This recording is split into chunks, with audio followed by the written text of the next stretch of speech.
Panibagong ulam, sinigang na hipon. So, napakabilis lang po nito, lutong bahay. So, ayan, nakaready na yung hipon natin at saka kangkong. So, nagpakulo na pala ako ng kamatis at saka sibuyas yan. So, ganyan. So, may malalaki kaming hipon na nabili sa palengke. So, niluto agad para hindi na siya maging frozen at maging bulok na naman siya. So, ayan. So, pag kumulo na yan, pag luto na yung hipon, mabilisan lang talaga pag nagsigang ka ng hipon kasi fresh siya. So, ngayong kumulo na, luto na yung hipon, saka natin ilalagay ang sinigang mix. So, nasa depende yan ng may God. Ayan. Nagbabubbles talaga yung hipon eh. So, ayan. Sinigang mix. Tapos, mag-add na rin ng asin.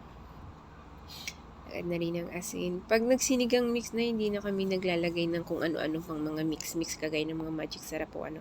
Basta sinigang na kasi kompleto na yan eh. So, ayan, nilagay na yung gulay. Tapos, pag kumulo na yan, luto na. So, ganun lang kadali ang magluto ng sinigang na hipon. Di ko lang alam bakit ang iba, ang dami pang mga cheche boreche. So, ayan, naka-ready na.